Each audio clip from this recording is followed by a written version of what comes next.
Hey guys, it's Kuno here. We are moving on to Dead Space 2, but I just want to remind everybody that this is a donation stream for direct relief. So if you like to donate, do exclamation point donate in the chat. So without further ado, we're going to be moving on to Radish with Dead Space 2. So take it away, y'all. Take it away, y'all. Appreciate it. All right, thank you. What's up, guys? Appreciate it. What's up, guys? My name is Radish. We're going to be running Dead Space 2 any% today. I have two commentators with me. Their names are Sir Kyle and Sharkat. Both introduce yourself, please. Hi, everybody. I'm Sir Kyle95. Started running this game earlier this year, along with Sharkat, and at about the same time. Yes, I'm Sharkat. Hello. Time- We can explain some more stuff as we get started, but yeah, go ahead, Radish. Time will start in 5, 4, 3, 2, 1, time. So, right off the bat here, we're going to skip this entire cutscene, because who wants to watch this, right?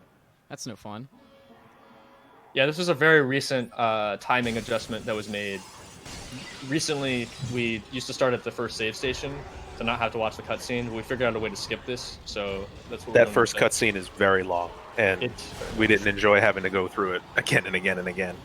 Yeah, especially resetting a lot in Chapter 1. A lot of stuff can go wrong when you're trying to run for record. A lot of little small things can happen. Yeah. Chapter 1 is a pretty long and arduous chapter, and it's very easy to make lots of small mistakes, so a lot of resets happen in this chapter. So some of the ways that the reason why we chose to start from that first save station was just to make resetting less painful for everybody. Yeah. Yeah, so just a little bit about the story of this game. We wake up on this space station 3 years after the events of the first game, and we don't know what's going on. We can't remember anything that's happened. Apparently we were used to build markers, and now they want to kill us, so we can't interfere with any of their plans with the markers. So we're trying to escape the psych ward right now. We're currently in a straitjacket, which acts as one of the suits of the game. This one in particular restricts all of our movement, so we have to watch this next cutscene to get cut out of it. And if we don't do that, we won't be able to interact with stores or really anything in the game. So we wouldn't be able to progress even if we could skip this. That is correct.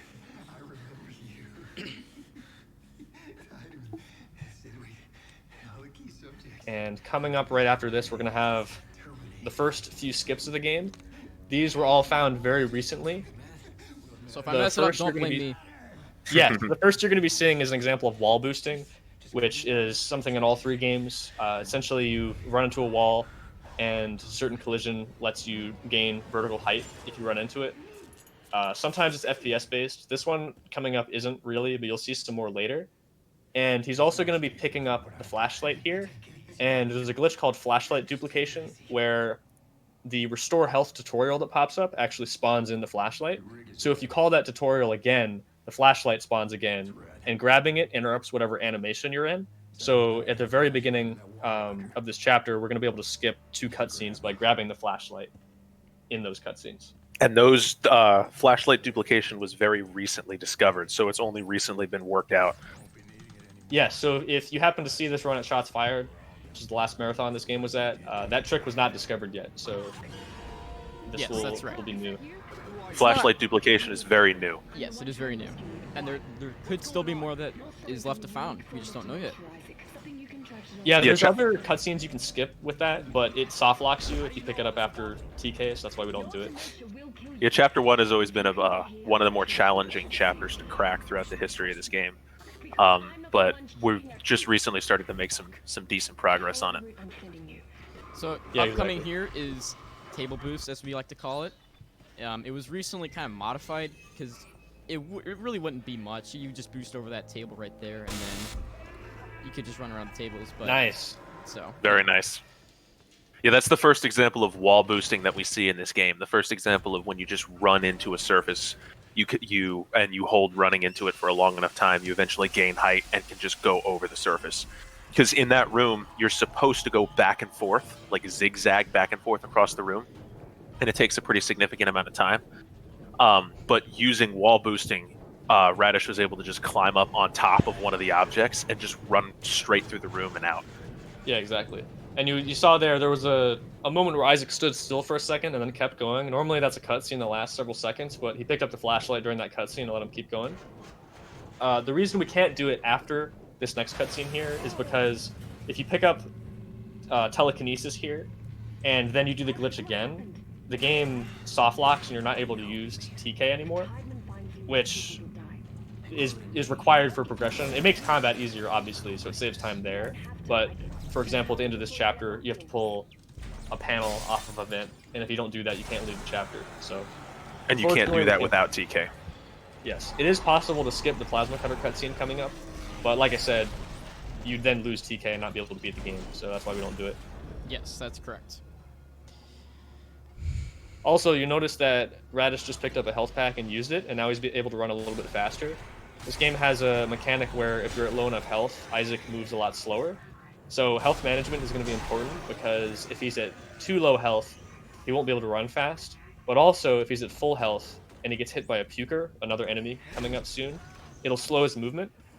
And you can cancel that slow movement with a health pack by healing, but it doesn't do damage. So if you're at full health and get puked on, you'll just be stuck and have to either take damage or wait about 10 seconds, which is not ideal. And getting hit by a puke from a puker is a really bad situation, because it slows you down for a pretty significant amount of time. And so you always generally want to make sure that you have that you're not at full health at any point in time, so you're able to cancel that slow walking animation. Otherwise, it's just very, very frustrating. That's my bad habit in this game. I always usually just get to full health because I'm very, ADD or ADHD, I should say, and so I do the same thing. I'm just like, oh, I want to heal, but you really shouldn't do that. Not unless you have to. Yeah. Yeah, health management is pretty important. Speaking of which, inventory management is actually also really important. Yes. It's a little bit less so than the harder difficulties, because we're not really, strapped for items. We get plenty of items. It's just a matter of making sure we don't pick up too much stuff, because there are certain required items that we do have to pick up, like weapon schematics or semiconductors for the store. And if you're not paying attention, on casual, it's really easy to pick up too many items, like too many health packs, too much ammo, and then try to pick up a required item, and then all of a sudden it says inventory full. So he's going to be at certain points in elevators just checking his inventory, dropping things he doesn't need, using health packs, things like that, just to make sure he doesn't run out of space. And part of that problem is because we never upgrade the suit past the first level suit, and so we never actually unlock any of the additional inventory space throughout the rest of the game. We're stuck with the beginning of the game inventory size for the entire run. So this room right here is one of the only RNG sections of the entire game, and if you get bad RNG, which I did not, then you will lose a pretty significant amount of time. Yeah, Kyle has a theory actually that the enemy spawns are based on where you stand in the room, and he's working on a setup for that right now. So if we get that ironed out 100%, that would save a lot of time here, because if you get the worst RNG here, you pretty much have to reset if you're going for record. Okay. Yeah, I think it's definitely possible to crack the RNG in that room, but it's tricky.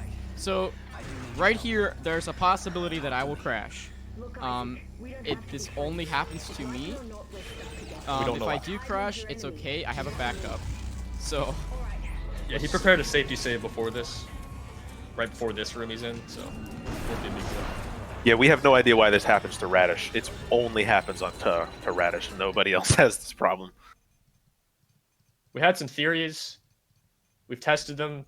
Doesn't do anything. Whoops, I turned off full screen. My bad. Okay. Seems like changing his graphic settings make it better. Bless up. Here we go. Let's go. Nice. So those enemies that he just ran past were pukers that we were talking about before. So he's gonna those take right care there. of him here, so he doesn't have to worry about him. But they have a projectile attack. If you take off their head, they can't use it, but usually we're trying to run past a lot of enemies, so we don't have time to do that. So you're if noticing. you haven't done that, they have a projectile attack that they can hit you, and that's the one that slows you down. And the projectile attack is a very long range attack too. They can hit you from far away. Yes, they can. And it has splash damage too. So even if it hits Yeah. the wall next to you, it can still slow you down, even if you're not, you didn't get hit with the actual projectile itself. So you're noticing I'm, changing my video settings here and there. One of the reasons why I did change my video settings is because I have a theory that it might prevent crashing more often, but we're not entirely sure because I've crashed there with multiple different video settings. But anyways, so a lot of the tricks that you're going to see us do in this game require a lot, very high FPS. So obviously with high graphic settings, you're going to be getting less FPS and therefore less optimal, skips compared to if you were on low graphics. Yeah. Yeah, that's why. And there's even one. Oh, sorry. Oh, go ahead. I was just gonna say there's even one. At the final boss kill requires VSync to be re-enabled just for that one part, because that one part requires a really low frame rate. Exactly. Yeah, and we'll talk about that when we get there, but that's not Yeah, until we will. the end of the run. So we got plenty of time until then. So here is So our this is the first suit. It's engineering suit. There's nothing special about it. We are going to be upgrading later, at like halfway through the run, just to get some more inventory space. It doesn't really change much at all. In fact, I don't think there's any armor difference, if I remember correctly. I don't think so. From this to the security suit, Yeah. I don't believe there is. Is it? I thought it might be a little bit. I'm not actually sure. It really doesn't matter on casual. Yeah, casual. If Yeah, you get hit, you take like no damage. Yeah, I guess we should talk about that for a second. Oh, also, actually, real quick, this is the hardest boss in the game right here. Definitely. We're not joking either. The bosses in this game aren't very difficult, but this one is definitely a lot harder than the other ones. And Because he only has those Nice. those two tiny targets that you have to hit, and you have to hit them while you're running too, so you can get closer to the door. Because the door unlocks as soon as you kill the boss, and so you want to be as close to the door as possible, so you don't waste time running across the room after you kill the boss to go through the door. Yes. that's Exactly. correct. So yes, with the difficulty, we should mention that we're playing on casual. It's the easiest difficulty, kind of like Dead Space 1. We just do that because the only real difference is that you get less ammo and enemies do more damage to you and they have more health. So there is a category called Zealot in this game. It's the hardest difficulty, minus Hardcore, which is a totally separate thing. But we just play on this because the run doesn't really change that much on Zealot. The weapon routing is a little bit different because you have to get stronger weapons. But yeah, that's why this is the most popular category. It's just faster. So Hardcore is entirely different because you don't have checkpoint restarts. Yes. So coming up here is going to be the first major skip that saves a minute plus. So we're going to be using a little bit of a ledge once we get out of this elevator, and we're going to boost up and over it and reach a different section of the entire chapter, which skips about a minute and a half, if I remember correctly. Yeah, this is another example of wall boosting. This one is definitely a lot easier on higher FPS, and an example of one of the main ways we break this game, which is a lot of the checkpoints are loaded further ahead in the level that you're in. And so if you just touch the checkpoint and then checkpoint restart, it'll put you back where you're supposed to be when you hit that checkpoint normally. So we jump out of bounds, jump down here. Once that loads in, checkpoint restart, and it skips this whole quarantine fight in a laundry room and then an elevator ride down to cutscene, and Yes. puts us right here. Well, I don't know why I did that strat. Whatever. Either way, if you don't manipulate that enemy, that slasher that jumps out, he can knock you back. That was pretty slow. There's not what to happen. Yeah, it's alright. He runs far enough forward here to spawn in these exploders. He has to kill all the enemies in this room for the door to unlock. So that's what he's doing. Yeah, this is a new enemy type. These guys will just run at you and then kill themselves to try to blow you up, and they can be very annoying because sometimes there are some areas where you have to run right past them, and if they hit you, they knock you on the ground, and then Isaac takes his time standing back up, so they can waste a pretty significant amount of time if you get hit by them. Exactly. And they do But a lot of luckily, damage. they are easy to kill. True. Yeah.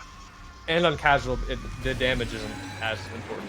On hardcore, I'm pretty sure they insta kill you, no matter how much Yes. health you have. They do not. It Oh, they depends on how don't? much health you have, like if you've upgraded it or not. That's But- true if Oh, you I meant no upgrade upgrades. everything. And, Yeah, 'cause and if you your were running armor. hardcore. Yeah, and your armor. Yeah, the main difference between hardcore and Zealot is that in hardcore you can't checkpoint restart, because in casually the whole concept is you can only save the game 3 times and there's no checkpoints. So Wow. if you I'm die, you just go back to the save. And obviously if it's a speed run, we're gonna try to avoid stopping the save. So if you die in hardcore, the run's pretty much over. So a lot of the skips, like that one that he just did in chapter 2 here, you can't do. We actually made a breakthrough recently to make it more likely to skip that part in Chapter 2 in Hardcore, but we haven't quite figured it out yet, but maybe someday. I would also like if you guys could explain hacking panels in this game. Yeah, Kyle, you want to go ahead? Oh, sure. Yeah. So the way hacking panels work, and you just saw him do one earlier And fail. to get this train moving, is you interact with the panel, and there's a little animation where it pulls the panel off, and then you have to spin that little slice around the circle until you reach find an area that's blue, and then you have to do that 3 times in a row. And we haven't figured out yet how the hack panels actually decide where the blue wedges are, because we've gotten weird situations where they've all appeared in the same place before, and sometimes they can be a little bit more or less tricky. So we're not sure what the actual RNG behind those panels are, and whether or not it'll eventually be possible to manipulate the hack panel RNG. But that's something that we have on our list. Subsonics, thank you so much for the raid of 7, dude. I really appreciate that. How's it going, dude? What's up? But yeah, we're about to head into a big fight. It's pretty fun, actually, but we're going to be stuck here hanging upside down while we have to kill all of the enemies in this room as fast as possible. Yeah, the main challenge of this part is that the game has struggle mechanics for parts like this, where it restricts the way your gun moves, kind of like in Dead Space 1 when the tentacle grabs you, it makes it harder to aim. So he just has to kill all the enemies in this room to progress. But the challenge is the mouse moves really slow here, so you really have to move your whole arm across your desk to... And you can also see that his gun has some intrinsic up and down motion that he can't counteract, so he has to constantly fight that the entire time as well. Yes. Exactly. Alright, that wraps up Chapter 2, going into Chapter 3 now.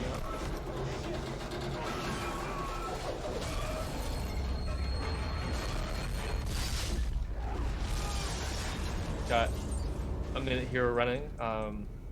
Is any donation comments or donations you want to read? Feel free to pop in and read those. Now, Chapter 3 is an interesting chapter because this is where we get our first 0G clip out, which is another big mechanic in this game. Yeah, that's where most of the skips in this game are. Mm-hmm. So there's a mechanic in this game called 0G, well, just like in Dead Space 1, except it's done a little differently in Dead Space 2. In Dead Space 2, Isaac can just jump up off the ground and free fly around the room.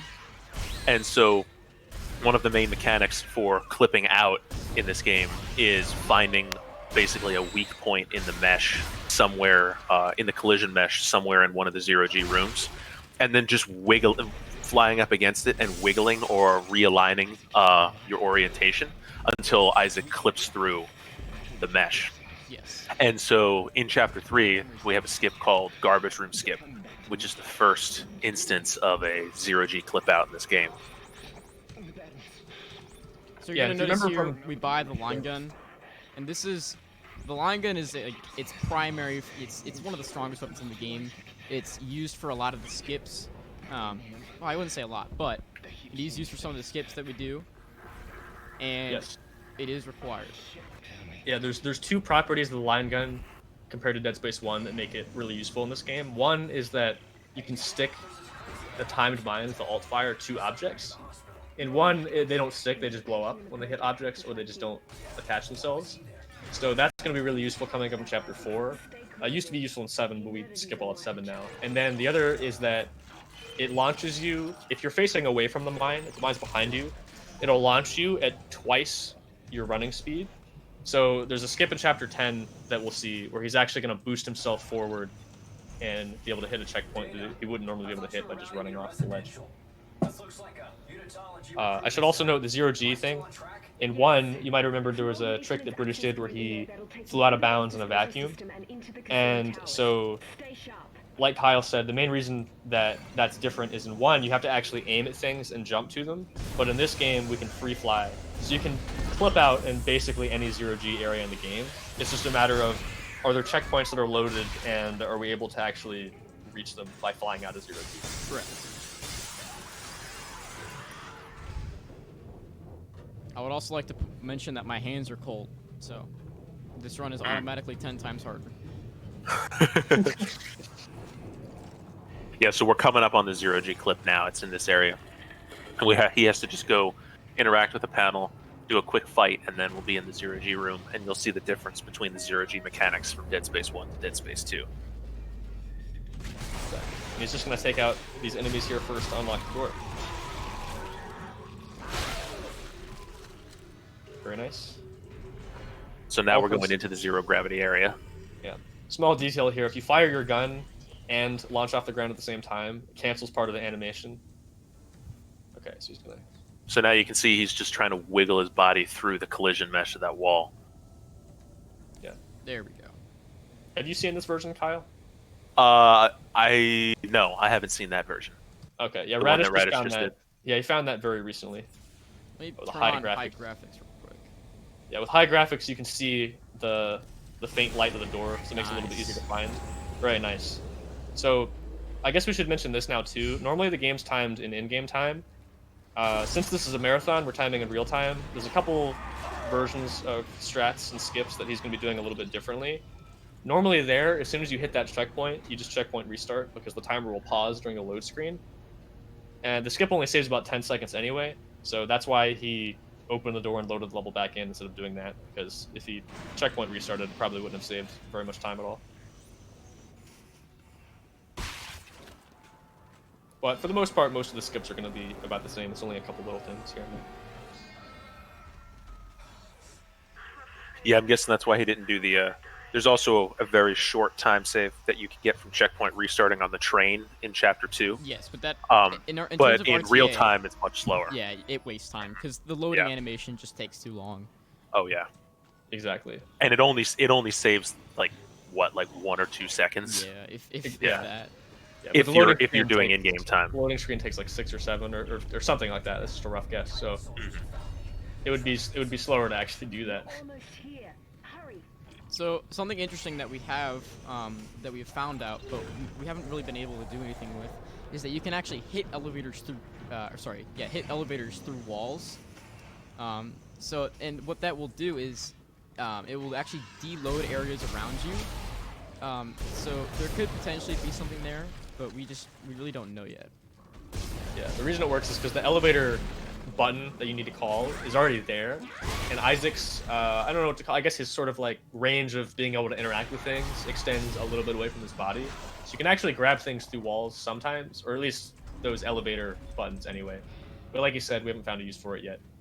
But So Radish is now coming up on Chapter 4 skip. So normally in this chapter, he's If you going to run remember through Chapter that door. 4, we're not gonna play. Yeah, we're not playing Chapter 4. So normally you go through this door and you'd go right, and then you'd have to go through the entire sequence of the chapter and fight the stalkers and everything. But in this case, all we have to do is put a timed mine on this sign, push it through this door, and then it blows up the fuse on the other side of the door and unlocks it, and we can immediately go to the end of the chapter. very nice. So this entire chapter is just barely over a minute long. Yeah, and it's really interesting why it works too, because most of the chapters in this game, unlike 1, are very linear, and it's mostly just a race to the finish. But in this case, the level's a little bit more non-linear, and they put all these locked doors with fuses, with the intent of you being able to return to the beginning of the chapter to use the store on the bench. And so we're just able to abuse that and skip straight to the end of the chapter and not play into the chapter. Because the whole chapter is basically just a circle. It's like a loop, and you end up coming right back to the beginning. But we just skip right to the end. Yeah. So coming up is Chapter 5. It's one of the more interesting chapters, partially because we have a really difficult skip in it that I will be attempting one time, and if I do miss it, then I'm just going to play the chapter normally. So. Yeah, this first part here in the crypt, these first 3 rooms, they try to fake you out and scare you, but there's no enemies here, so since the doors take a while to open, he's going to be shooting these crates and looting the items. And the 4th and 5th rooms will have some enemies, and then after doing a puzzle, he'll get 0G, and there's a skip called Vent Skip, which skips having to fly up through the room and crawl through a vent and run through a short hallway. And the way it works is there's a load trigger out of bounds that if he touches, the level will load in around him. But it's pretty tricky. It only saves about 30 or 40 seconds, so that's why if he misses it, he's not gonna go for it again. Because it doesn't really save that much time. And it's also quite a challenge. It's not an easy skip. Yeah, definitely one of the harder skips in the game. Yeah, it requires a technique called pause buffering. Which do we do pause buffering anywhere else, or is it just in Vent Skip? For this particular run, we only do it here. If you're Okay. doing a world record run, then yes, you do it in Chapter 8. Yes, Yeah. the hardest, fastest version of Chapter 8 requires pause buffering. Okay. Which is But so actually, in this pause run, buffer you is actually only harder see it here. than Vent Skip, actually, I think. But yeah, what we figured out is that if you hit a load, you trigger a load, and then you pause, the game will continue loading while you're paused. So we used to think it was you just had to get lucky or just mash really fast, but actually all you have to do is just pause, wait a few seconds after you hit the load trigger, and the level loads around you. So instead of mashing pause over and over again, what he's going to be doing is when he falls out of bounds, he's going to be pausing, waiting a few seconds, and then double tapping to really quickly pause and unpause so he falls a really short distance. So he waits for an audio trigger here, checkpoint restarts. Alright, now he has to go for a wiggle clip here to get out of bounds. Oh, I almost had it there. There we go. That was a good clip. Nice, nice. That was a nice clip. Now he has to fly up to the top of the room from the outside. And we're going to get close to this wall in order to load in the area that we're going to be using the setup for. Yep. And then he just has to line up, jump off, and pause buffer to load the next section of the map in. Nice. Let's go. Nice. And that's how it is. 2 for 2. Yes. Let's go. You got that? Very nice, Radish. Awesome. Well, Very cool. That is probably the hardest skip you have to do in this route that he's doing right now, so that's very nice. oh, well, that Oh. kinda sucks. That's alright. I'm not sure if it's faster or not, but we're just going to let this play out. Yeah, if you checkpoint restart, Checkpoint restart here. yeah, if you checkpoint restart right after you finish the mini boss, it skips this cutscene here. But the loading screen takes quite a while, so in-game time it's much faster. But RTA, we're actually not sure. I haven't timed it myself. We're all three pretty new to this game. We all started running it around, I'd say, May or June-ish. And the switch to in-game time was also around then, I believe. I'm just a DJ and grinded this game too much. Well, you're pretty good at it, so. So you'll notice he had to kill all the enemies in that room for that door to unlock, otherwise we would just leave immediately. And he kills all the enemies in a certain pattern every time. They always spawn in the same places if you move through that room the same way. So as long as your movement's consistent, you'll be able to do it the same every time. Yeah, a lot of the spawn patterns for the enemies in this game are based off of your movement.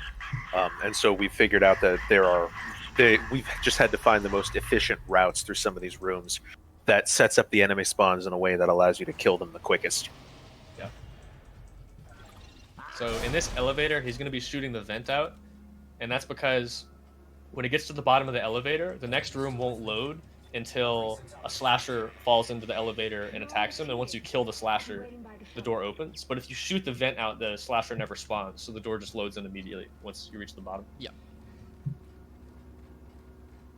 And so now here you're going to see the first example of one of the required items that we have to pick up. He's going to steer to the right when he goes through this room because he has to pick up the schematic for a gun called the detonator, which is essential for completing some of the parts later on in the game. And you'll notice right there, my inventory was full, and that's just part of the reasons why you gotta inventory manage, and I didn't do it on the elevator. It's one of my bad habits, but I wasn't able to pick up the schematic, so I just used a health pack and I was able to get it. Exactly, yeah. I told you there was a cure and you came running. Why are you doing this? Yeah, you're going to see him buy the detonator in the very next chapter, chapter 6 coming up. And one of the reasons we pick it up, why it's so great, is because not only does it do a massive amount of damage, but it's a really great utility weapon. So a lot of the times we're going to be using it not to kill enemies, but to lay traps. So there's going to be a room in chapter 6, for example, where we have to do a hack panel and a bunch of enemies are going to try to hit us. So we're actually going to use it to just block their path instead of using it to kill all. Which will give us the time to hack the panel without having to deal with the enemies first. And you'll notice that tends to be the technique that we use the detonator for. is mostly just for keeping enemies off of you while you do something else, usually a hack panel to get through to another room, so you can skip the fight. Yeah, exactly. The detonator also used to be used in an old strategy in Chapter 8 as a visual aid to help you line up a skip from out of bounds, which was actually really cool, but we don't do that anymore because that skip has been superseded by another skip.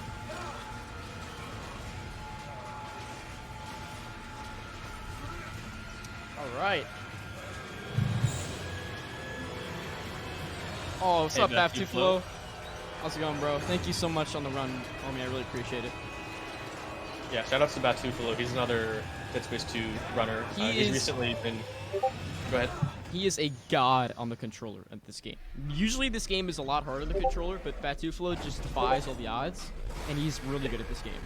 So yeah, most of us play on the PC version, play with mouse and keyboard, but he plays on controller. He's really good. He's also been grinding hardcore 80% as well. So if you want to check out that category, he's been streaming that. It's really, really hard. Because you can't, like we said, you can't do as many of the skips. You die really easily. It's a lot of the run is, oh, I missed this one thing. Okay, the run's dead. Okay. There's no do-overs, yeah. There's nothing you can do about it. Unless you really feel like saving, and then you could go back, but that would just waste so much time. Yeah, if you're really trying for a serious run, you can't save. Yeah. It just takes too much time. Yeah, that's true. Hey, you never know, we might find a glitch that involves saving the game, and then we'll have to do that. But Yeah. you never know. Well, plus the fact that even if you do save, if you die 2 chapters later and you lose 20 minutes, it's not really worth it. You know, maybe if you're just trying to finish the run, I suppose it'd be worth continuing. But if it ever gets to the point where, you know, you're trying to beat a really good PB or a world record gets optimized or something, it would be worth it. Yeah.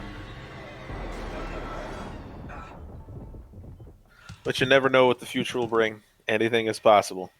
Anything is possible. And Speaking you of will which, see something that comes up a little bit later in Chapter 13, and I'm going to be attempting it. You are going to attempt it? I am going to attempt it.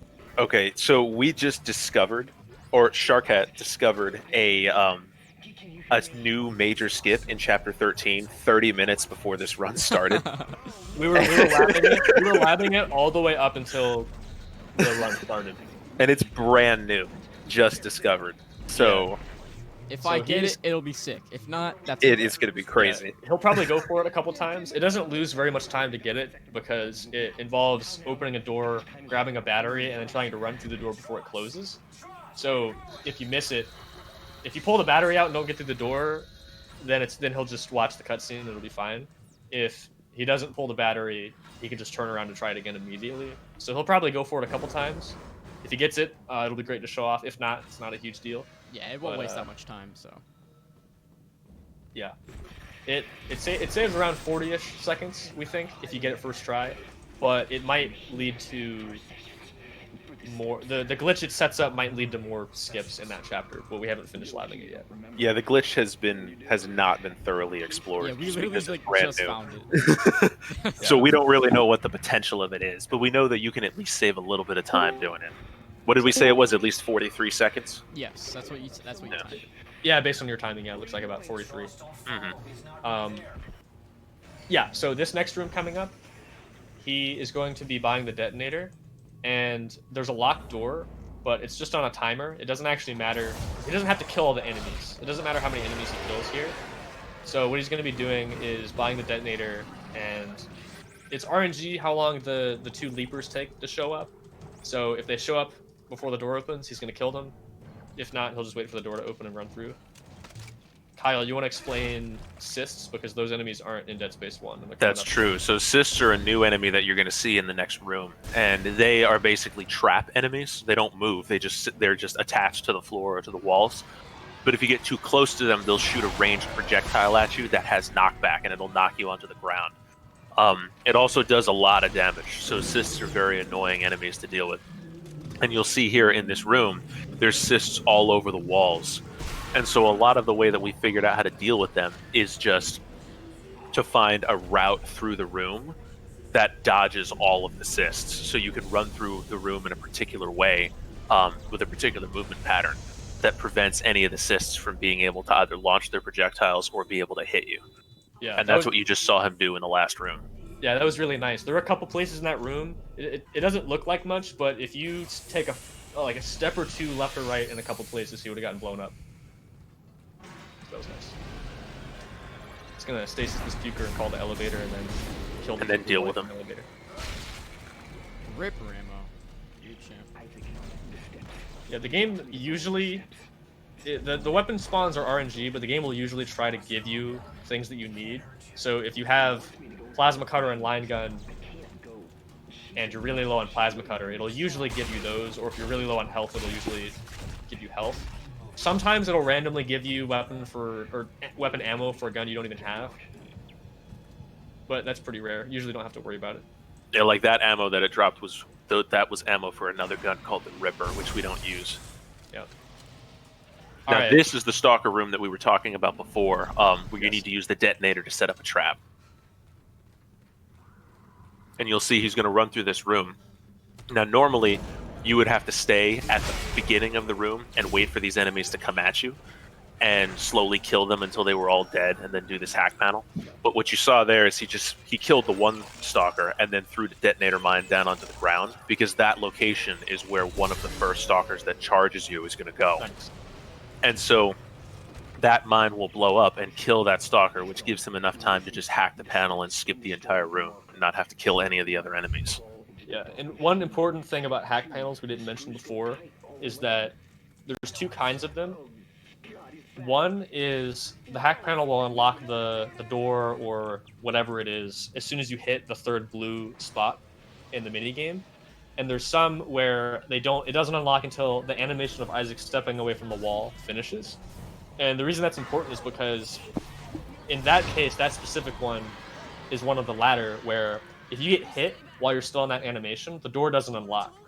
And if you get hit there, you have to checkpoint restart because you won't have enough time to do the panel again before more enemies come and attack you. So it makes those rooms a little bit more stressful, because if you hear the enemies charging at you and you have to make sure he fully steps away from the wall for it to actually unlock.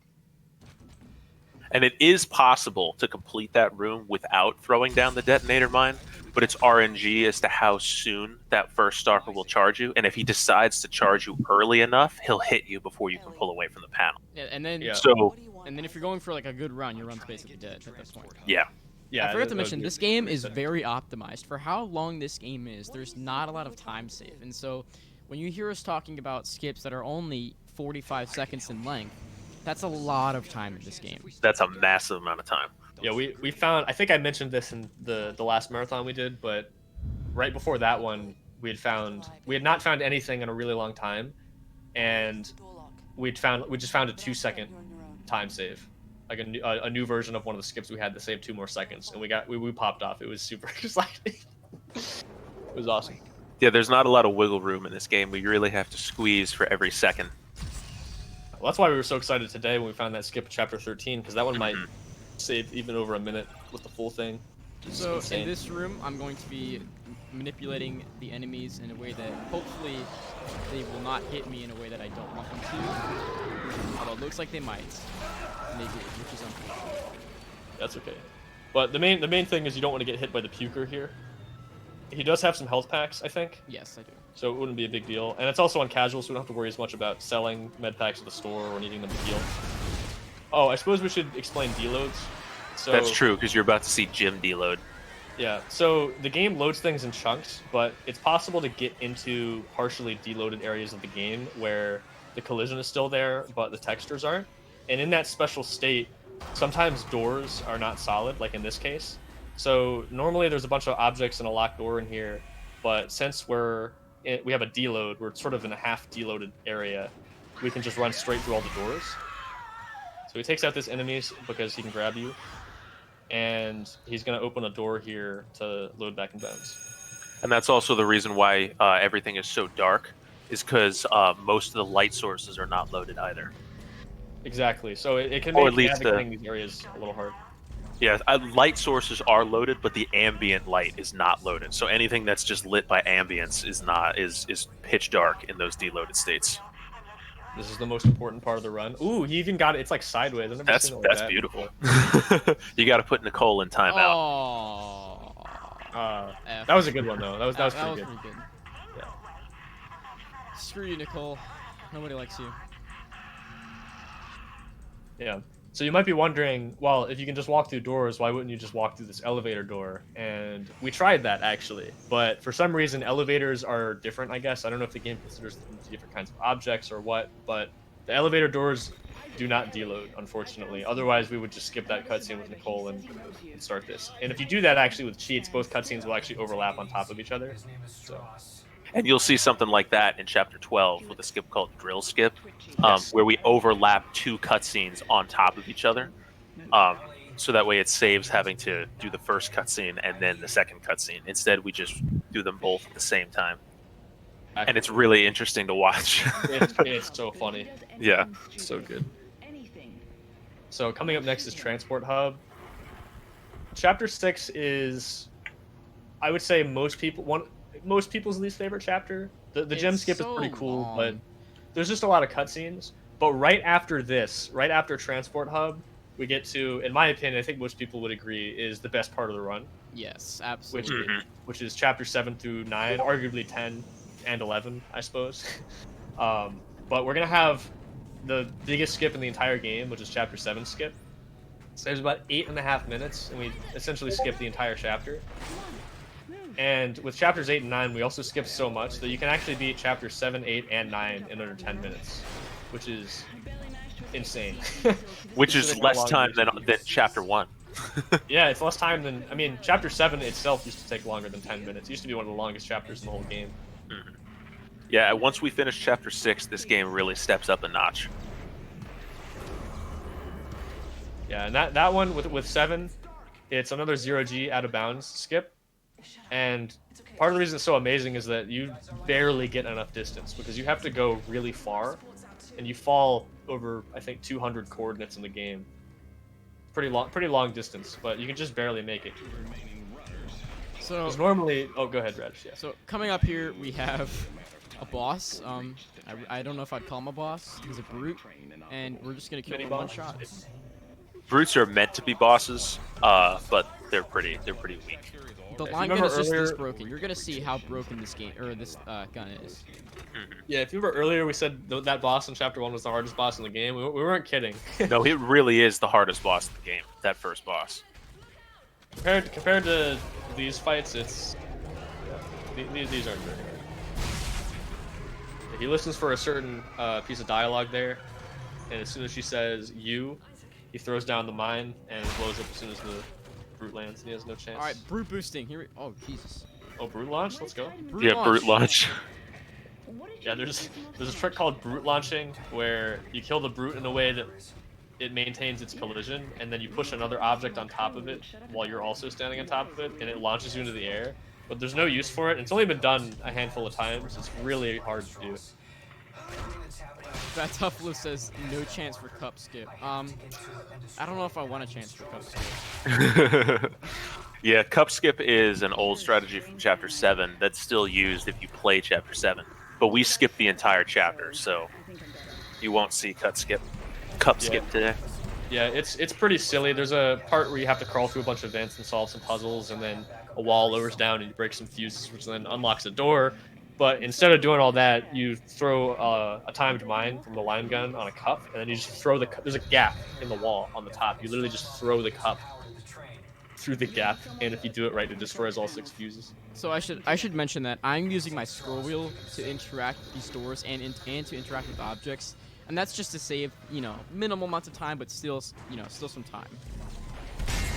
Yeah, I think that's the only special bind that we do with controls that's not default. I think that most people do is binding scroll wheel to weapon switching and interacting.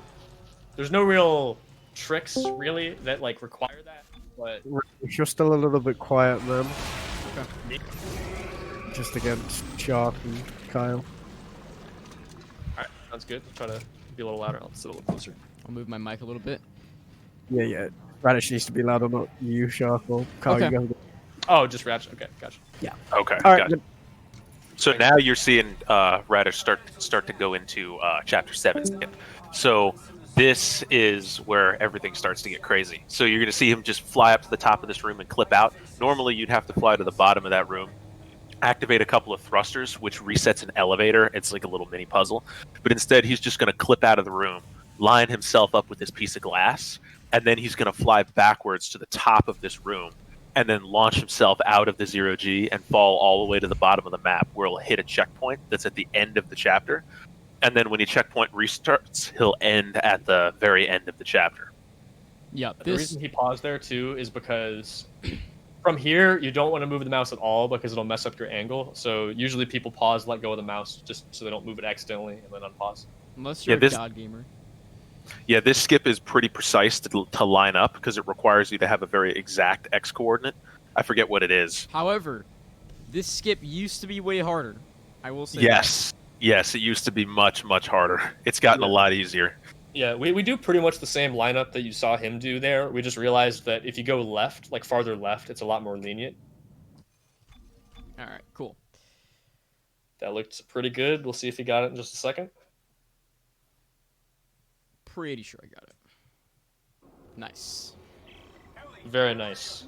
So now you're going to see him do another little trick where he will run into this next room. Normally, in this room, you're supposed to stay in there and fight a whole bunch of enemies, and it's just like a timer that you have to survive until a door gets unlocked. But instead, what he did is he just ran into the room, hit the trigger for that time, and then turned around and ran back through the door into this previous area. So this gives him a bunch of free time to go into the store, upgrade his suit, and I think you're going to pick up the pulse rifle, aren't you? No, You're not? We used to be able to do that, but and it does save a little bit of time in chapter 10. However, with all of the new skips that we found recently over the past couple of months, the lineups with the plasma cutter are just a lot easier, and they're just a lot more awkward with the pulse rifle because there's different reticles on both of them. So you could go for the pulse rifle and you could learn the lineups with them and with certain skips. I just prefer the plasma cutter, and it really doesn't save that much time anyways. So yeah, so we're just waiting here for a second now. So if you have any donations you want to read, go for it. We do have a single donation. It is from Anonymous, and it was for 15 bucks. And they said this is going to the donation incentive to kill the hidden boss for solo streams. Anyway, Dead Space 2 looks broken as heck. Thank you so much, Anonymous. Just a reminder to everyone that this is a charity event, so if you'd like to donate, do donate in the chat. much appreciated, Anonymous. Thank you so much for the donation. I really appreciate it. Thanks so much. Yes, thank you. Well, if you thought the game was getting broken, just wait until you see Chapter 8. That's where it gets really insane. It just That's keeps coming up getting right more now. broken. So So now he- he's just waiting for a specific time so he can go through this door without getting hit by any of the enemies. That way that door at the far end of the room will unlock as soon as he gets there. Yeah, the air timer is actually super useful here because we don't have to wait for a specific dialogue cue or watch our own timer to figure out when to go. We just wait for a certain number there, and by the time we make it over the door, it'll open. All right. And so now this is the elevator that will transition us into the best chapter in the game. Chapter 8 and 9. It's broken as all heck, and you're going to see why. Yeah, so the game loads in chapters usually one or two at a time. So we mentioned checkpoints being loaded, but even if, say, chapter 2 is really close to chapter 13, you can't just skip from 2 to 13 because the checkpoints won't be loaded. So we've gone through and figured out where everything is all loaded together, and it turns out all of chapters 8 and 9 are all loaded at once. So they're already loaded now as he's going up this elevator. So basically what we're going to do is get a deload, kind of like we did in chapter 6, except this time we're going to use it to skip past a locked door, get to the end of chapter 8, which has a 0G area, and use that 0G to skip about 75-80% of chapter 9. I'd say like 95%, honestly. If we're not counting the cutscene. But anyways, here I am going to take a safety save. And the reason why is if I do somehow miss this upcoming skip, it is a real run killer because you will not be able to get back. It's basically a soft lock because when you so when you're about to set up the skip, you hit a checkpoint that's like all the way into chapter 8. But the skip that we do goes all the way past chapter 8 and all the way a lot into Chapter 9. So Yeah, what happens is that the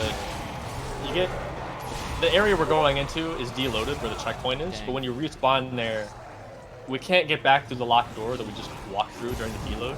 So if you respawn, your only option is just to go play all of Chapter 9 normally. You can't get the deload again. And obviously that is very slow, so we're going to try to not do that. So he's going to open these doors in a specific order, which deloads one of these rooms, and he waits for the other door to close so that the collision for this other room loads in.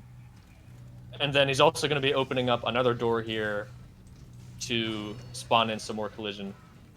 If we didn't do that, you'll see all these lights that are here. That all this collision here wouldn't be loaded, and he'd just fall through the floor. So he just walked through a locked door there that's invisible, and he's going to back up and try to load in. Nice. So And he did that by activating that door from the other side, from the side that he was going into. Yeah. So he's just backed up into the corner of the 0G. He's going to do a lineup, go forward.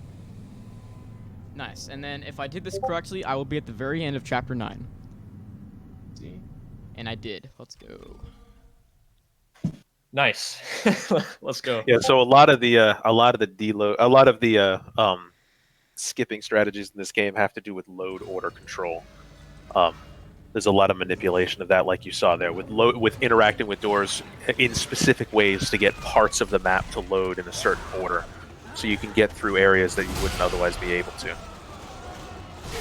Yeah, there is a harder version of this skip that would put him at the end of this corridor coming up here with assists, but it's very difficult. It is significantly harder than any other skip in this game. By far. Because if you remember Vent skip, we had to pause buffer in.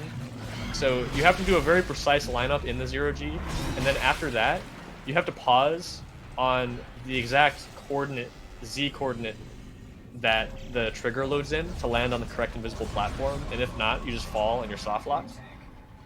So it's only a world record only skip at the moment because it's just so risky, and it only saves, I want to say 20 seconds, which is a lot, but again, if you're not going for world record, you don't really need it. Yeah, I did get it in my world record run at 9. Yeah. I was very shocked that I did. Kyle, you want to explain the elevator skip we just did and what? Oh yeah. So what you just saw, that's an elevator deload.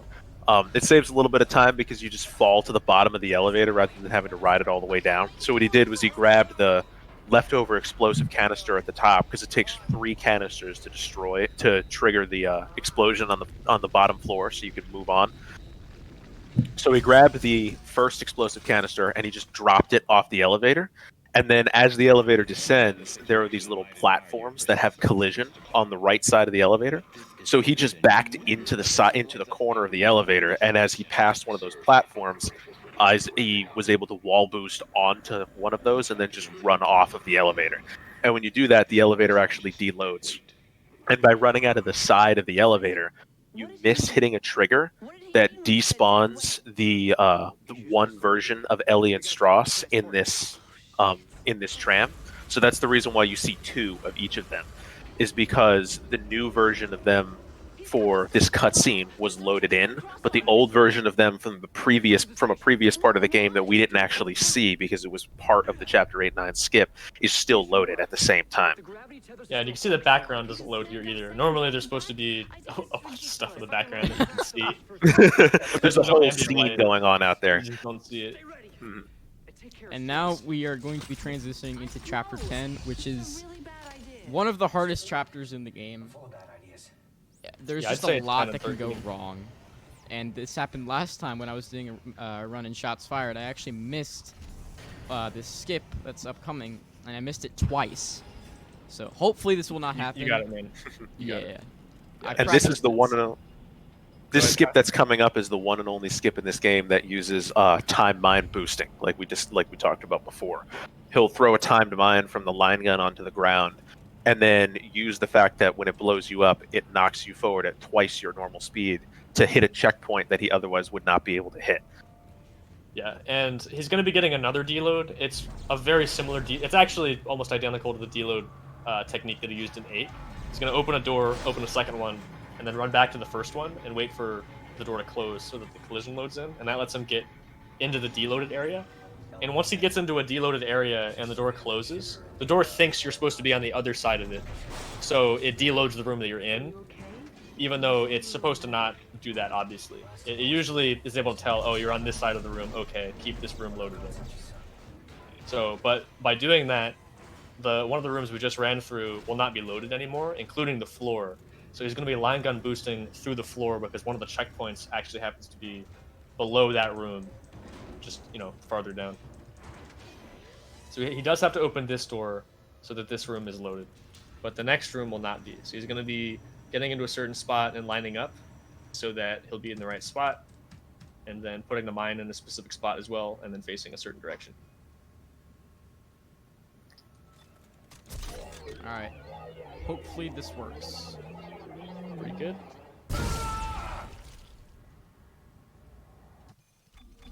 Alright. Here we go. If I do not get this, I'm probably not going to do it again. Alright. But we got it. Let's go. Let's go. This skip that he just did saves a lot of time of just running around and doing nothing at the beginning of this chapter. Yeah, there's a short little cutscene with Ellie, and then you take an elevator. Nicole talks to you for a bit, and you just walk through a bunch of hallways. Uh-oh. Again, kind of like 5. They try to... Oh, That's okay. that can happen sometimes. That's alright. So he kills the first brute, and he's gonna be doing an enemy despawn here by luring the brute into a certain spot with a certain pathing. The brute will just despawn, and the enemy spawns will also change completely, so he'll have more time to hack the panel. We're actually not 100% sure why this works. But Yeah, this is one that we don't understand. And there's another one like it in Chapter 10, actually, as well. That I think works in a pretty similar way, but we're also not really sure why that works either. Nice. Detonator might actually be a strat there.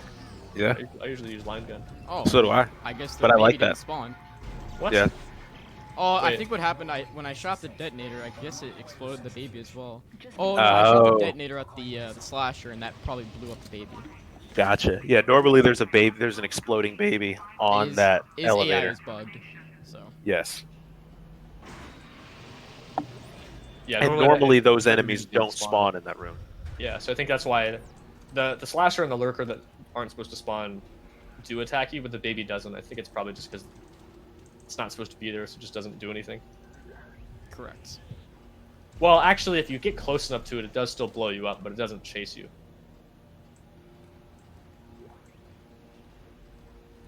Alright, so this whole chapter is a return. This should look familiar if you saw the last one, where this whole chapter is just returning to the Ishimura, and we visit a few of the decks. So we did flight deck first, now we're in engineering deck, and so we're going to be doing the centrifuge. Pretty similar to the first game, except they fake you out here and no enemies spawn, and they don't come back until the second time after we fix the centrifuge. And then after that, we're going to be heading to medical deck, and then finally the bridge before leading to get to chapter 11. Yo, Umbrella Jill, thank you so much for hosting this stream, bro. I really appreciate it.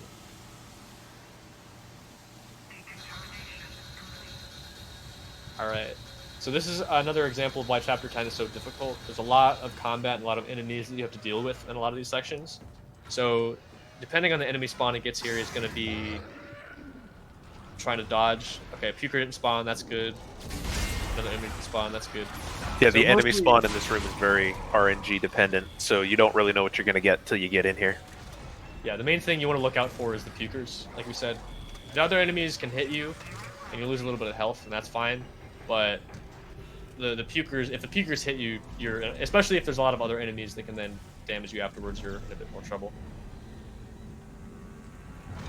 It's going to be picking up these pieces in a specific order to solve the puzzle as fast as possible. It's really easy to get lost in this room, Oh yeah. so it's Sir Kyle knows that one.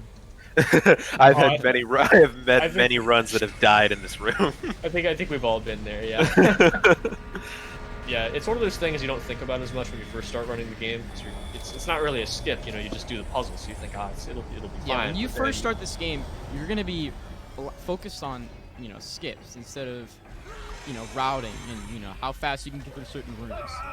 Yeah, that's a room I see a lot of people who first start running the game. It really messes them up because it's not too hard, but what we all do is we do it the same exact way every single time. So they spawn in the same places each time. Okay, that Whoa. pewter just. That was weird.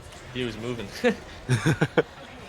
All right, and so this room, this decontamination room, there is RNG here, and like I'd say 80% of the time I get bad RNG. So if they pop out of this big window first, that's good because that will cause a further spawn to spawn a lot faster.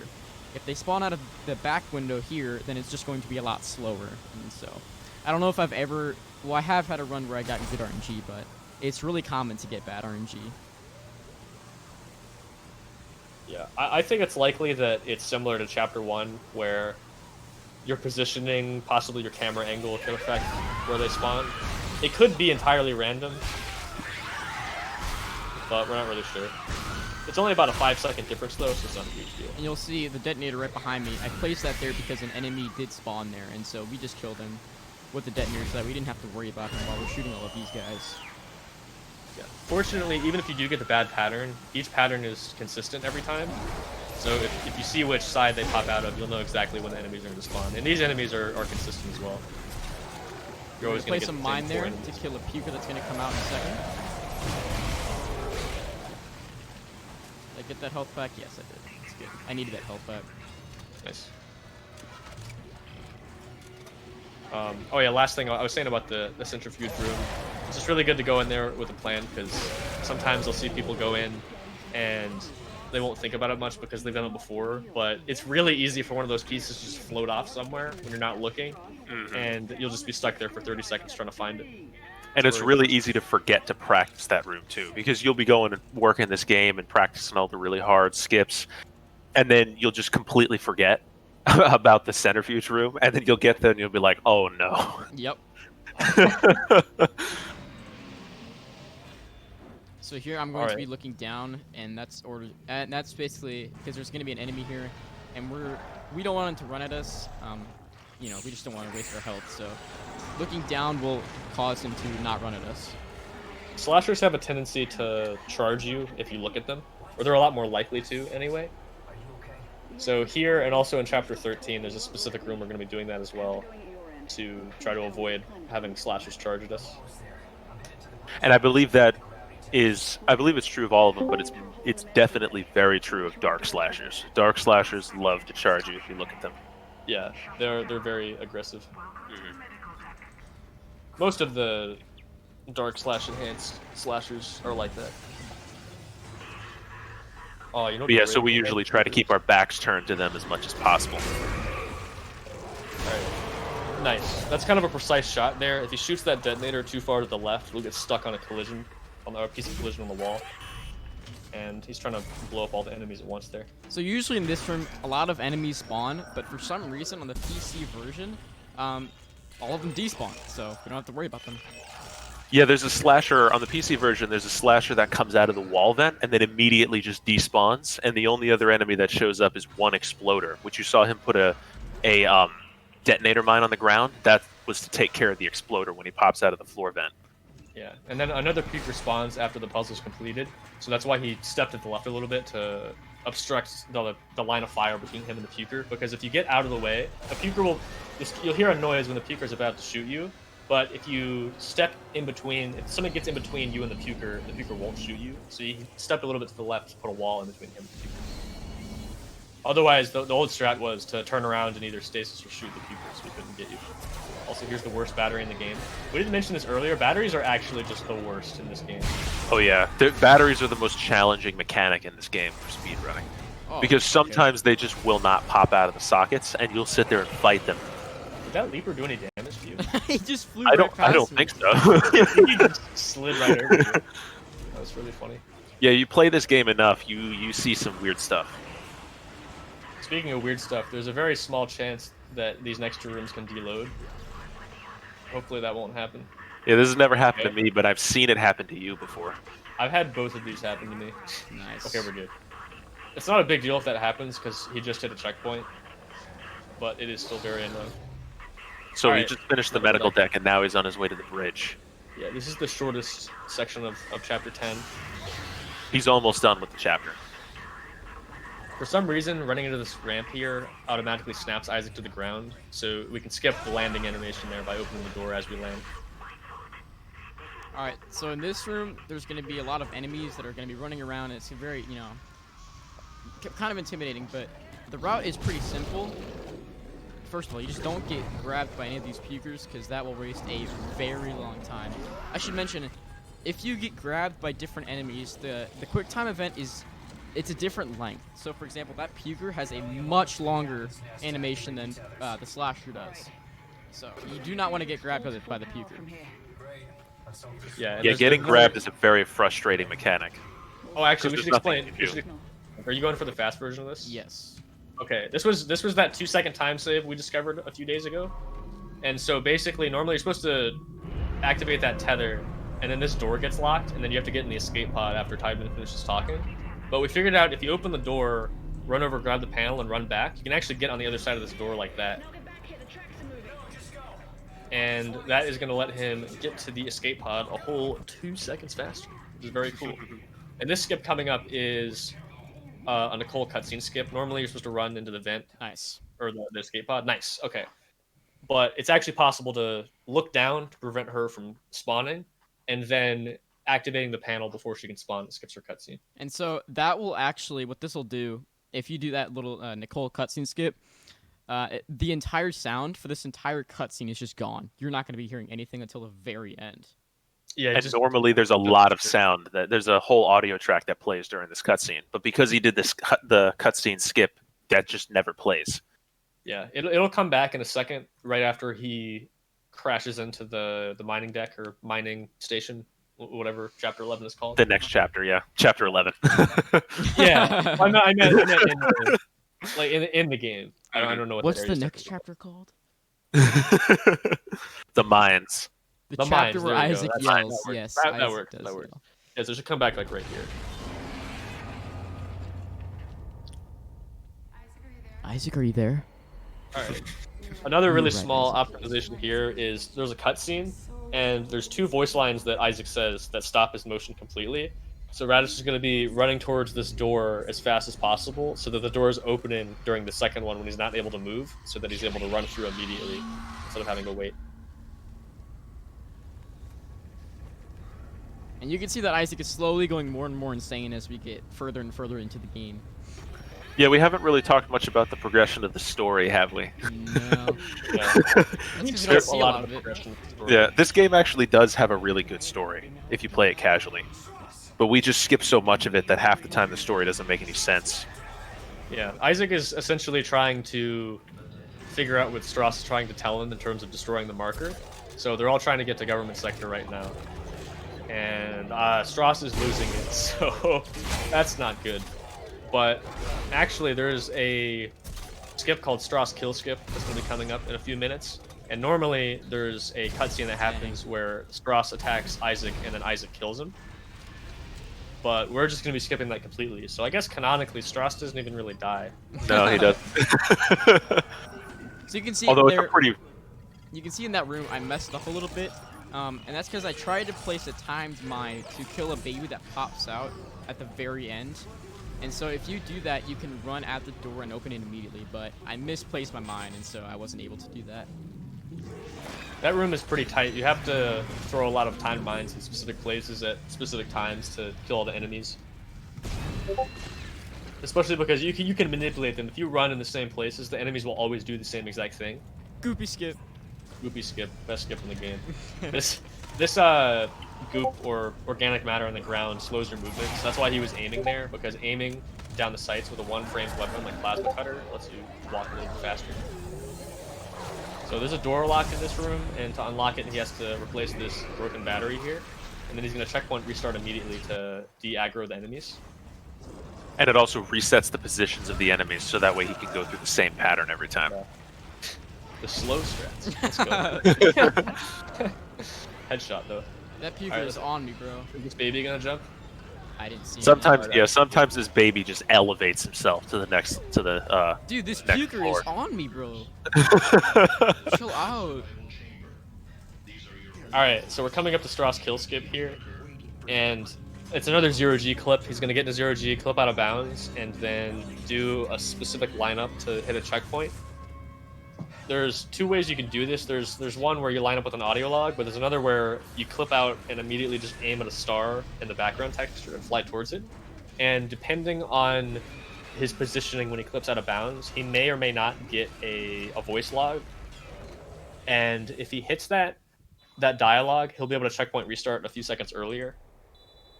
If not, it's not really a big deal. So if we hear that, he'll be able to restart at a certain word.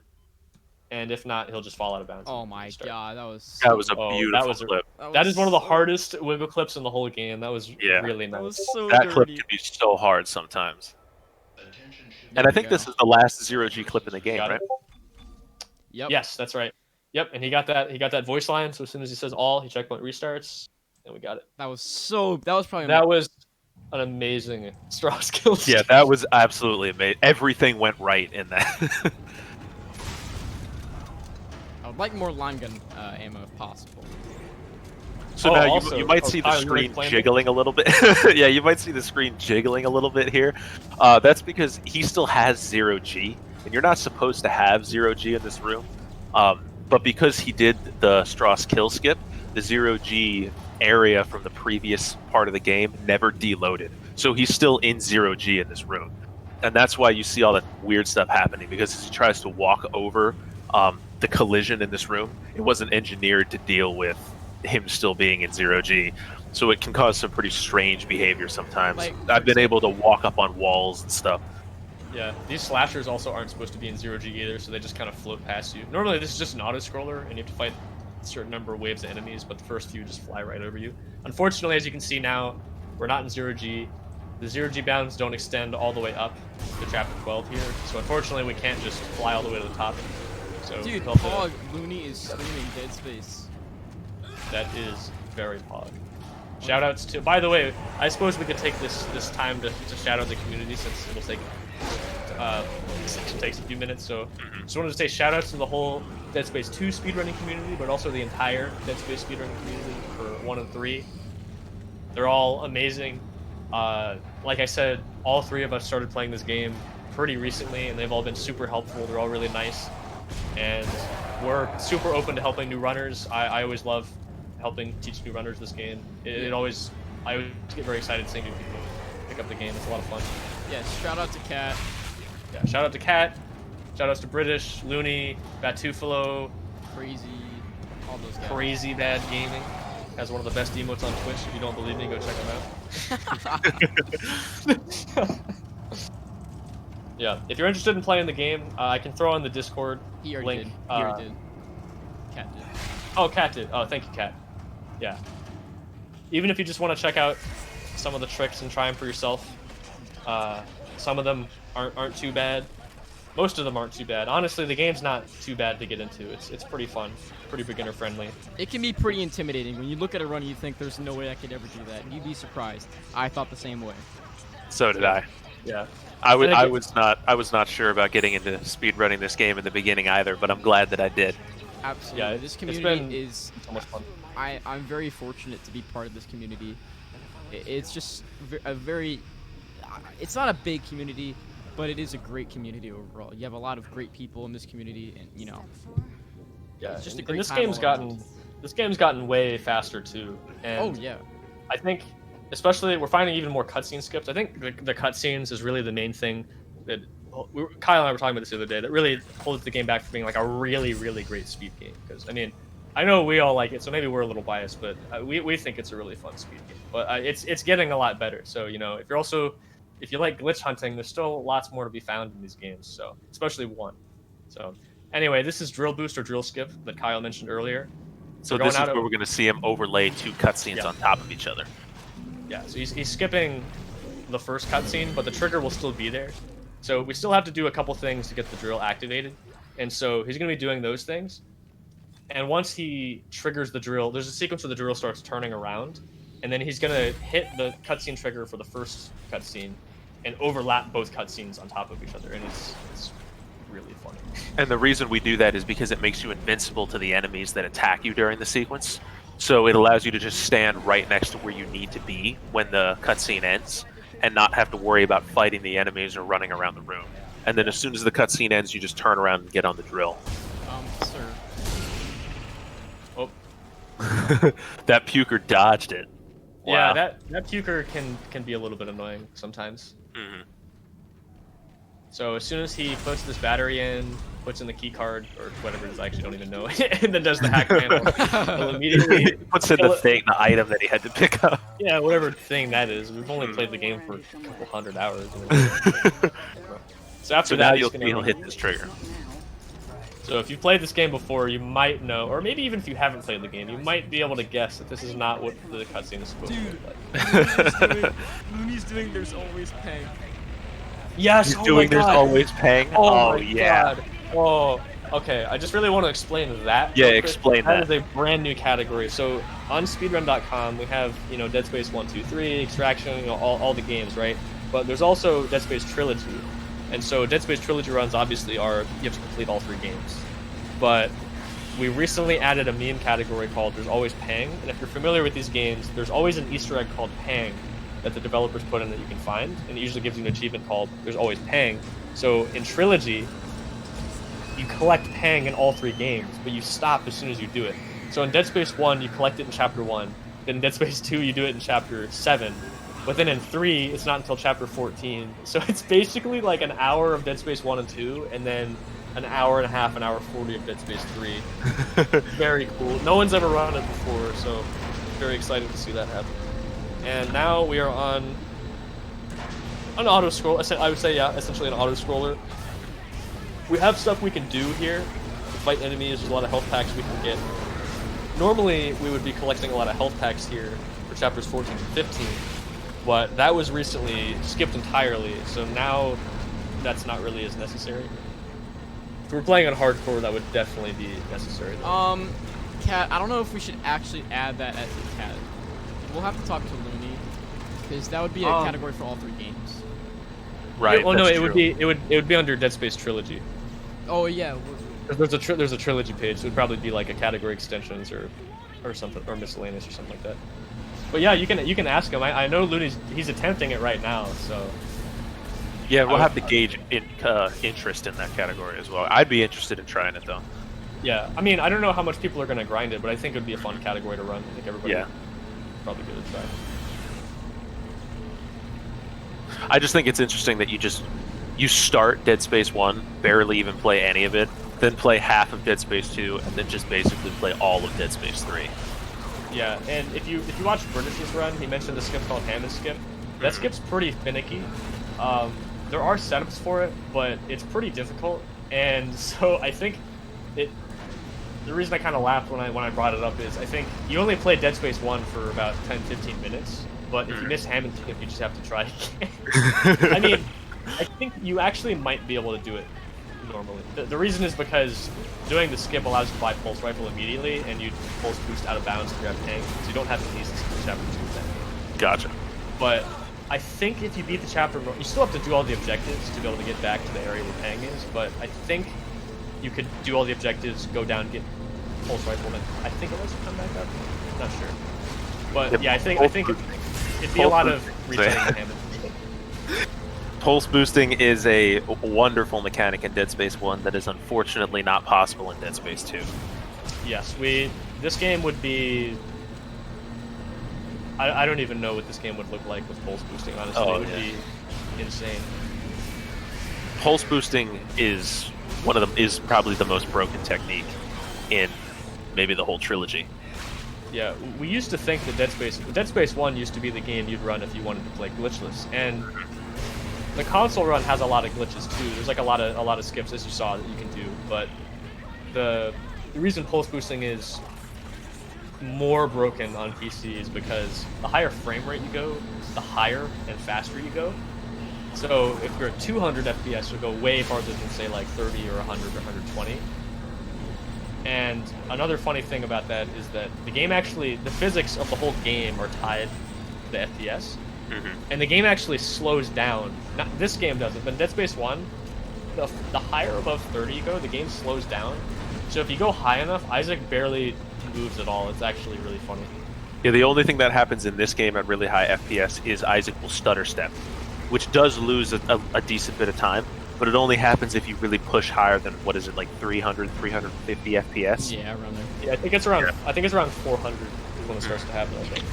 Yeah, so we usually, when I play this game, I have frame limit set, so I can't exceed that limit, so I don't have to deal with Isaac stutter stepping.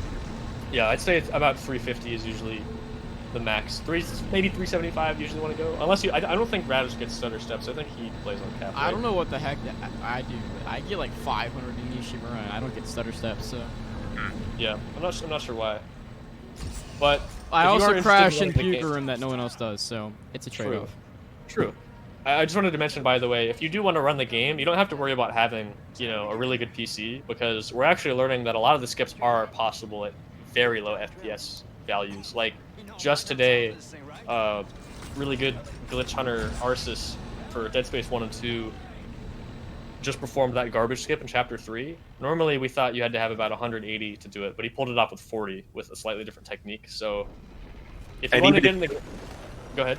I was gonna say, even if you don't have a really high-end PC, you can still get high FPS in this game just by turning down the resolution and graphics settings. Because I know you used to run this game on a MacBook, and you used to get like 300 FPS. So it's not like not something that's gonna gatekeep you from this game. Exactly, and especially if you're doing your first runs, you don't have to do all the skips either. And there's actually alternative backups for some of the skips. Like if you remember in Chapter 4 when he clipped a sign through the wall, if you don't have enough FPS to do that, there's actually a version that works on console and at 30 FPS where you use a chair instead. So, or like Strauss kill skip, there's a clip out that you can do it at low FPS as well. So if you're trying to get in the game, all the real major skips like 14, 7, all of those are possible on console. So, and all the deloads are not FPS dependent. Exactly. The 1 in 6 doesn't work on console because the doors take longer to open and it just doesn't work out. But yeah, I'm pretty sure all the other ones do. All the ones we use in the run anyway. So he broke that ATM there to get credits because he's going to be buying the last gun for the run, which is Contact Beam, which he's going to use just for the final boss because it does a lot of damage.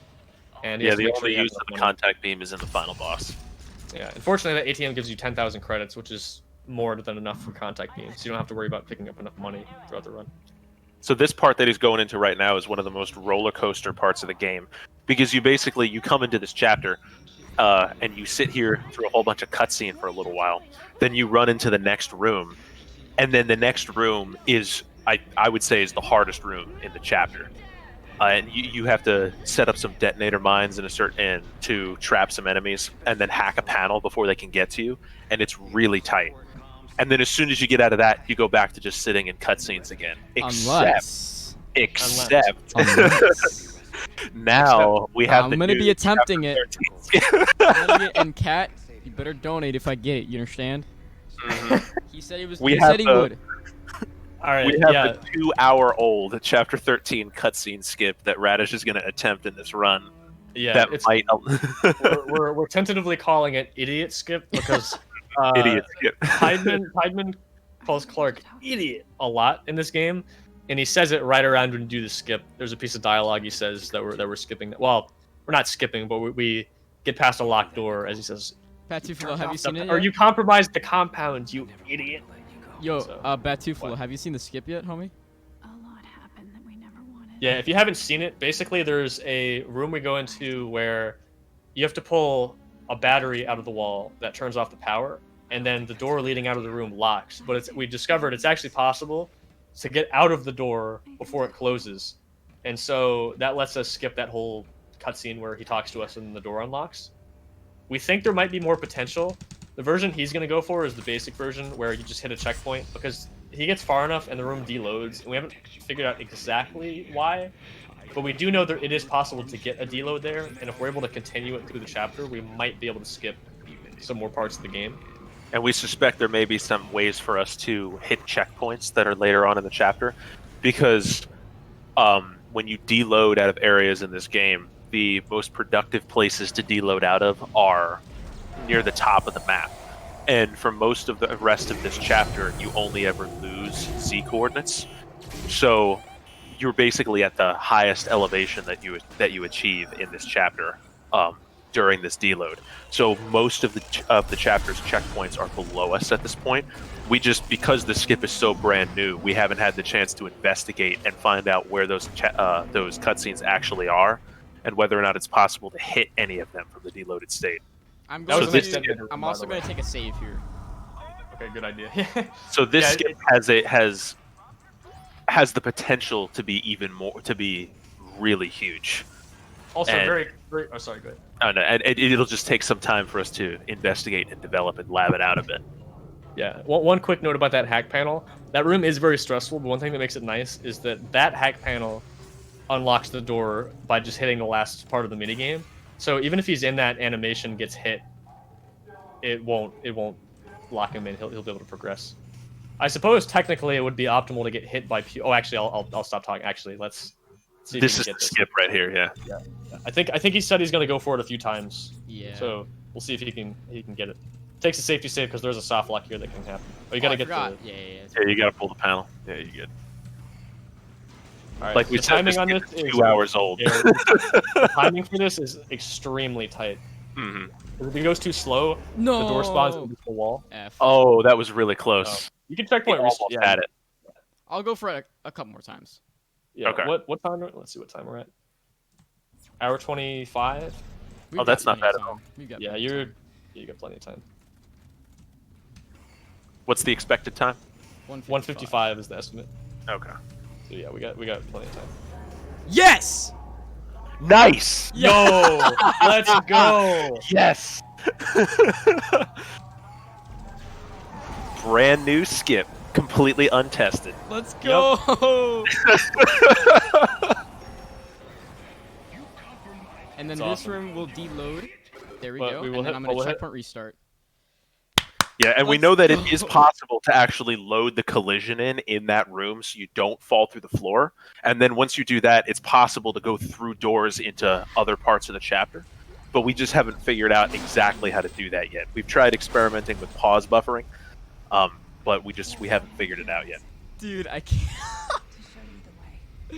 That was beautiful. That was so good. That was beautiful, Radish.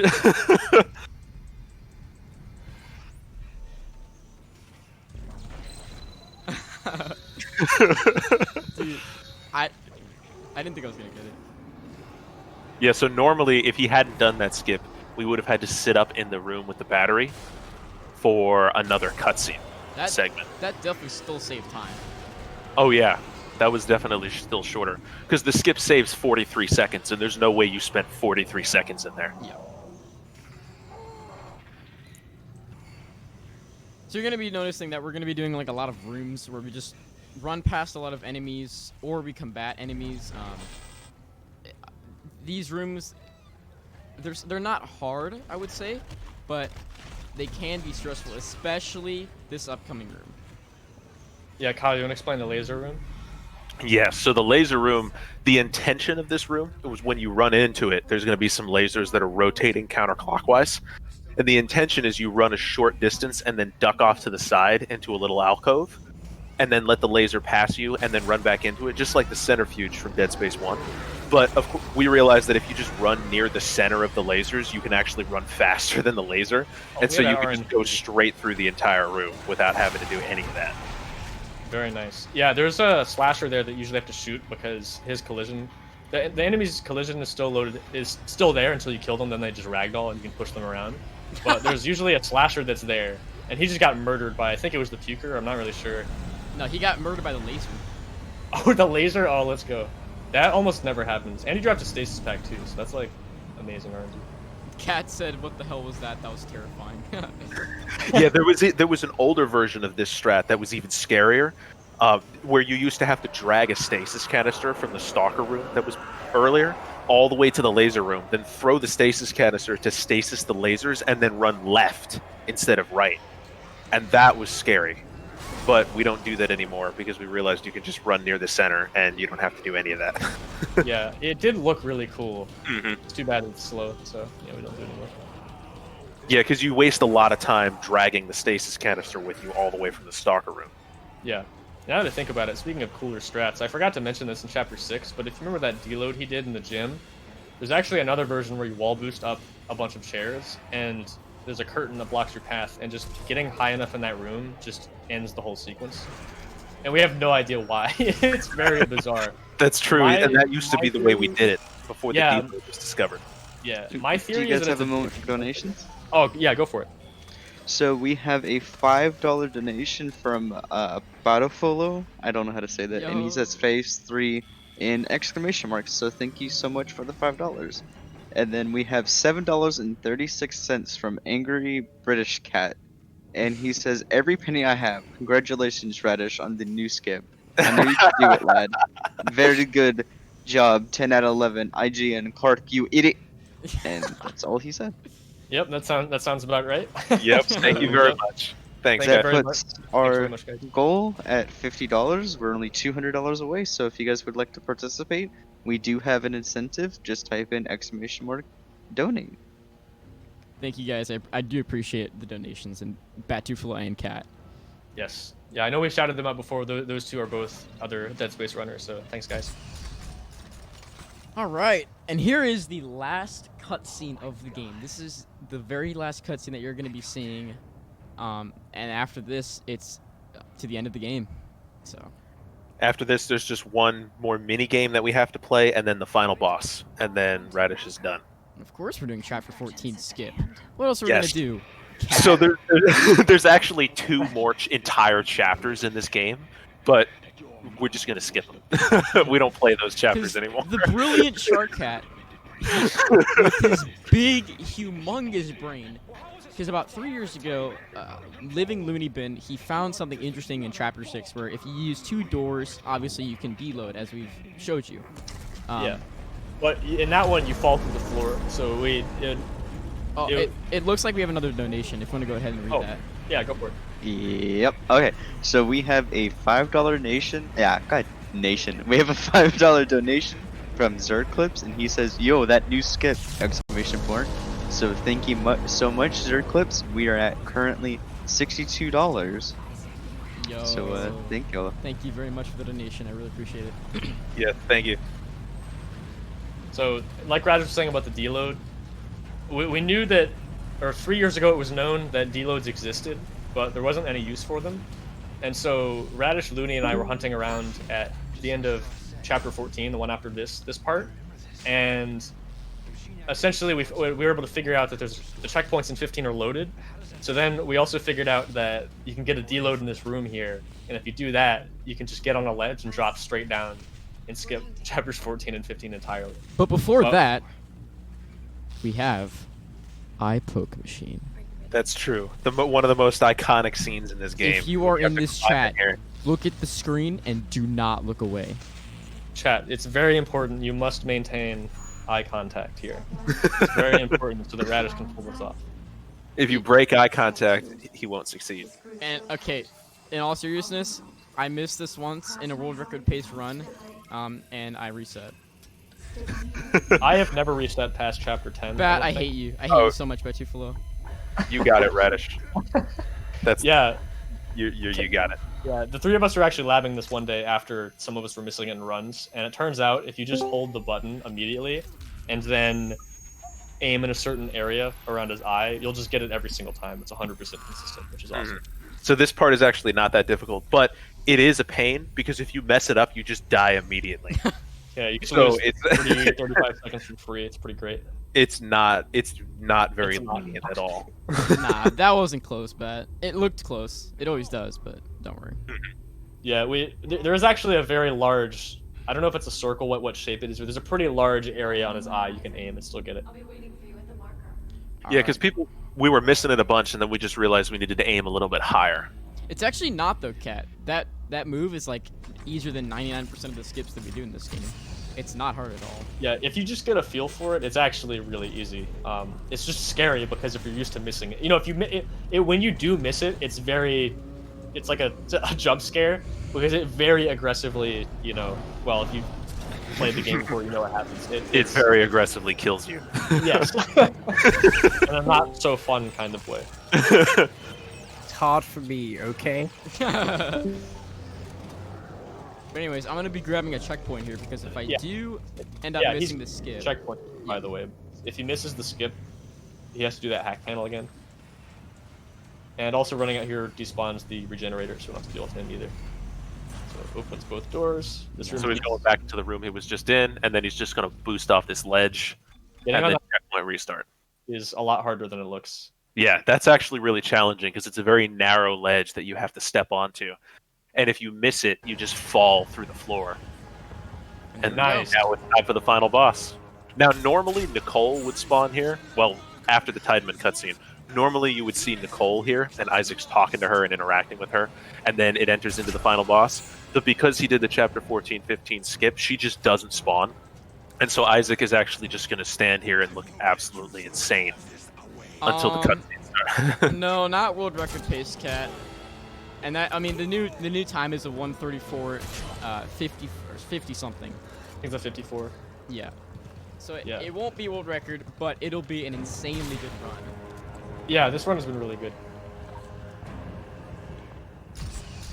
We still got 2 or 3 minutes left to go, but Yeah. yeah. Technically, it will beat the existing time on leaderboards. But the biggest reason for that is because we have a new timing method at the very beginning of the game that basically saves like 3.5 minutes. So Yeah. Also, And you know, that change was made recently.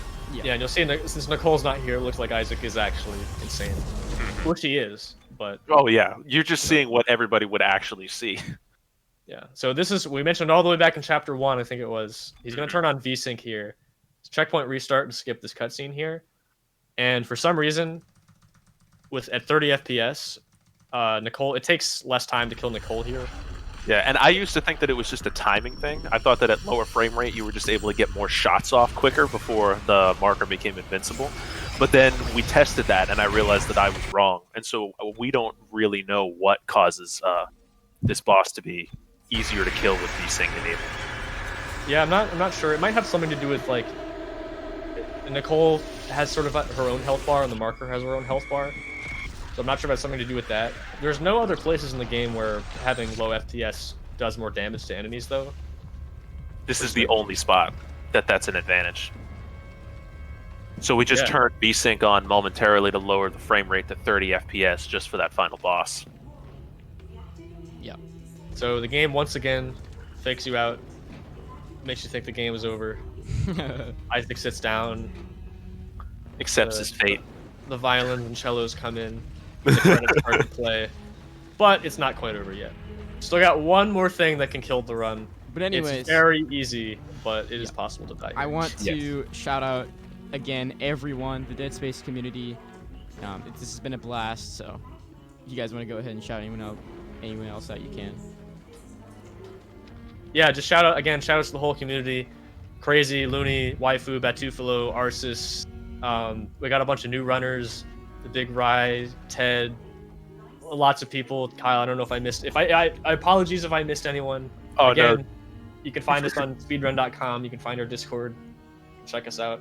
Yes, welcome to all the new runners, and I'm always glad to see new people joining the community. It's one of my favorite things because, I mean, we've talked about this before, but a lot of us, myself included, used to play this game a lot when we were young, and so this game has a lot of personal meaning to me, and getting to still be a part of it later on and play it in this way with people from all around the world is it's an experience that I never thought I would get to have, and I'm just very grateful for it, and I appreciate everybody who's made this community and continues to be a part of it, and all the new people who some of whom may have played the game, some of whom haven't. I'm gonna have to cut in here. I have to mention no that the problem. time will end. Yeah, the time will end as soon as we get into the ship after the quick time event. So there you Yeah, go. you'll see the E key appear on the quick time as soon as that. He'll call it too, but yeah. Yeah. Once that disappears, time ends. Yeah, this is the last sequence of the game right here. Yep, and that was the last thing that could have killed It's him. gonna be Alright, sub we're good. 138. That's excellent. All right. Very good run. So time will end right about now. And that's it. That is GG's. Dead Space 2, 137.57. Beautiful. All right. I really appreciate you guys. Thank you guys so much for having me on. This has been a blast. I've loved running this game, so. Yeah. Coming up next is Dead Space 3 by Matt. The game is pretty similar to this one in terms of mechanics. Some of the zero-G things are you're going to be seeing some of the same clips and things like that. There are different mechanics like rolling and stuff. They'll explain that when the run comes up, but that's also a very cool run. So if you like this run, make sure you check that one out next too. Yep. Followed by Awakened by Cat as well. Shout outs to you guys. Thank you guys for commentating. Shout outs to everyone. And if you guys want to take me out and get started on the next run, you guys can go ahead and do that now. Yep, I think that's about all we got. Thanks everybody for watching.